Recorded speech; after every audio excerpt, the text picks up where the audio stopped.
പിരിമിരിപ്പ് എന്നൊക്കെ നാട്ടുമ്പുറത്ത് പറയുന്ന അങ്ങനെ ഒരു സ്വഭാവമുള്ള ഒരാളെന്നുള്ള രീതിയിലാണ് നമ്മൾ, അതായത് ഒന്നുമില്ല, ഒരു തീയേറ്റർ സ്വഭാവമുള്ള എന്നിലെ കഥാപാത്രം പറയുന്ന ഒരു ഡയലോഗാണ് ഞാനിന് മുമ്പ് ഇന്റർവ്യൂ പ്രയോഗിച്ചിട്ടുള്ളത്.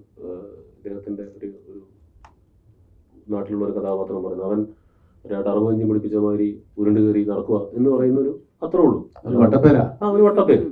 അല്ലാതെ വേറെ സംസാരിക്കില്ല, ഉത്തരം പറയുന്നുള്ളൂ. അതെ, ആള് തെമ്മാടിയോ ഗുണ്ടയോ മാഫിയോ ഒന്നുമല്ല. നമ്മൾ നാട്ടുപുറത്ത് കാണുന്ന വണ്ടി സ്പീഡിൽ ഓടിക്കുന്ന ആളാ. അതെ, ഒരു ചേട്ടായി, ജോസ് ചേട്ടായി.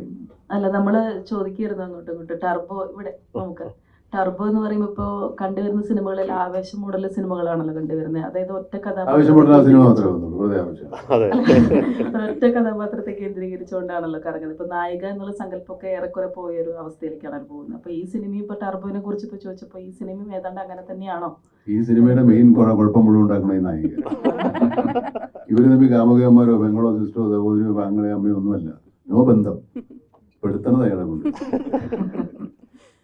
സിനിമ കാണുമ്പോൾ മനസ്സിലാവും നായികക്കാണ് പ്രാധാന്യം. തീർച്ചയായും വലിയ ആവേശമല്ലേ നമുക്ക് തരുന്നത്. ഇപ്പൊ മഞ്ഞുമൽ ബോയ്സ് ആയാലും പ്രേമലു ആണെങ്കിലും ഇപ്പം ഇദ്ദേഹത്തിന്റെ ഭ്രമയുഗമാണെങ്കിലും ആവേശം, ഒരുപാട് സിനിമകൾ ഇങ്ങനെ നമ്മുടെ ബോക്സ് ഓഫീസിന്റെ പരിധികൾ ഇങ്ങനെ ഈ പറഞ്ഞ പോലെ എക്സ്പാൻഡ് ചെയ്തുകൊണ്ട് പോയിക്കൊണ്ടിരിക്കുകയാണ്. അപ്പൊ അത് ഇനി നമ്മൾ ചെയ്യുന്ന സിനിമകൾക്കും പിന്നാലെ വരുന്ന സിനിമാ പ്രവർത്തകർക്കും മറ്റു ഭാഷയിൽ നമ്മുടെ സിനിമകൾ സ്വീകരിക്കപ്പെടുക എന്നൊക്കെ പറയുന്നത് ഒരു വലിയ എനർജി തന്നെയാണ്. പിന്നെ ഇൻഡസ്ട്രിയിൽ പണം വന്ന് വീഴുക എന്ന് പറയുന്നത് എന്തുകൊണ്ടും തിയേറ്റർ വ്യവസായത്തിനും നടീനടന്മാർക്കും ടെക്നീഷ്യന്മാർക്കും എഴുത്തുകാർക്കും എല്ലാവർക്കും നല്ലതല്ലേ.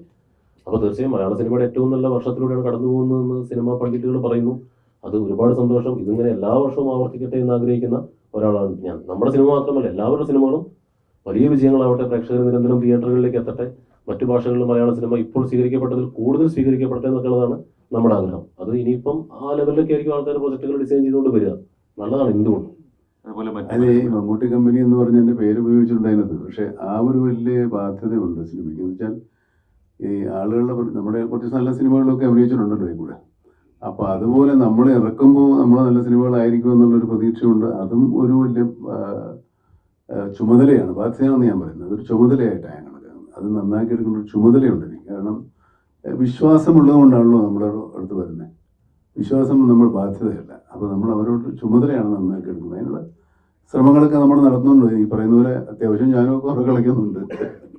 ആ പ്രവണത ഇപ്പൊ പുതിയതായിട്ട് വരുന്ന ബാനറുകൾക്ക് ഒരു പ്രശ്നമല്ല. അല്ല, അങ്ങനത്തെ പ്രശ്നമൊന്നുമില്ലെന്നേ. നമ്മൾ ഈ ഇപ്പൊ ആളുകൾ അപ്പോൾ ഇറങ്ങുമ്പോഴേ സിനിമയെ പറ്റിയുള്ള ഒരുവിധം എല്ലാ ഹിസ്റ്ററിയും പ്രൊഫൈലും ഒക്കെ അറിയാം. അപ്പോൾ ഇന്നതുപോലെ ആയിരിക്കുന്ന ആൾക്കാർക്ക് അത്യാവശ്യം പ്രൊഡിക്റ്റ് ചെയ്യാവുന്നേ ഉള്ളൂ. ബാനർ വാല്യൂ ഒക്കെ ഉണ്ട്, ഇല്ലെന്നല്ല, പണ്ടുമുണ്ട് ഇപ്പോഴും ഉണ്ട്. പക്ഷെ എന്നാലും അതിന്റെ പുറകെ പ്രവർത്തിക്കുന്ന ആൾക്കാർക്ക് അറിയാത്തൊരു ബാനർ വന്നാലും വരില്ല. ഇപ്പോൾ ഒരു വലിയ സംവിധായകനും അതുപോലത്തെ നടീനന്മാരൊക്കെ വന്നാലും ബാനർ പിന്നീട് രണ്ടാമതേ വരുള്ളൂ. പക്ഷെ ബാനറിനകത്ത് ചിലപ്പോൾ ഈ നടീനന്മാരില്ലെങ്കിൽ ചിലപ്പോൾ ആൾക്കാർ സിനിമ കാണാൻ പോകും. അങ്ങനെ ഉണ്ട്. ഓഡിയൻസ് മാറിയാലും സിനിമ മാറുള്ളൂ. ഓഡിയൻസാണ് സിനിമ മാറ്റുന്നത്. കൊള്ളില്ലാത്തത് കാണാതിരിക്കും, നല്ലത് കാണുമ്പോൾ നേരത്തുള്ള സിനിമ നന്നാവും. നല്ല ഓഡിയൻസ് ഉള്ളിടത്തേ നല്ല സിനിമ ഉണ്ടാവുള്ളൂ. അതിനൊന്നും തർക്കമൊന്നുമില്ല. നമ്മുടെ ആളുകൾ നല്ല സിനിമയെ പ്രോത്സാഹിപ്പിക്കുന്നു, നല്ല സിനിമ കാണാൻ വരുന്നത് കൊണ്ടാണ് നല്ല സിനിമ ഉണ്ടാവുന്നത്. മറ്റു ഭാഷകളിൽ കണ്ടില്ല, അവർക്ക് ഓഡിയൻസിനെ അറിയാത്തത് കൊണ്ടാണ് ചിലപ്പോൾ അവർ പരാജയപ്പെട്ടു പോകുന്നത്. ഓഡിയൻസാണ് സിനിമയെ നിയന്ത്രിക്കുന്നത് ഒരു പൂർണ്ണമായിട്ടും. എന്തുകൊണ്ട് ഇദ്ദേഹത്തെ കാസ്റ്റ് ചെയ്യുന്നുള്ളതിന് എനിക്ക് ഒറ്റ മറുപടി ഉള്ളൂ, ആളെ വേണ്ടത്ര പരിചയമില്ലാന്ന് തോന്നുന്നു. കാരണം ഇദ്ദേഹത്തെ ഞാൻ പറഞ്ഞത് മറ്റാടല്ലോ, ഇയാളെ കണ്ട് ഭ്രമിച്ചിട്ടാണ് നമ്മൾ ഇദ്ദേഹത്തെ ക്ഷണിക്കുന്നത്. ഇവരുടെ ഗമനെ കണ്ട് നമ്മൾ ഇങ്ങനെ ഇതാരാണ് ഇയാളെന്നുള്ള അന്തം വിടലിലാണ് ഇദ്ദേഹത്തെ നമ്മൾ ഈ സിനിമയിലേക്ക് ക്ഷണിക്കുന്നത്. ഇദ്ദേഹം ഇങ്ങനത്തെ ഒരു സിനിമ, ഇങ്ങനത്തെ ഒരു ക്യാരക്ടർ ചെയ്യുമെന്ന് പോലും നമുക്കറിയില്ലായിരുന്നു. കാരണം അദ്ദേഹം ചെയ്ത സിനിമകളുടെ പാറ്റേൺ നമുക്കറിയാലോ. അപ്പോൾ ഇദ്ദേഹത്തെ കണ്ട് ഇഷ്ടപ്പെട്ടിട്ട് തന്നെയാണ് നമ്മൾ ഈ ചിത്രത്തിലേക്ക് ക്ഷണിച്ചത്. ബാക്കി ഇദ്ദേഹം പറയട്ടെ.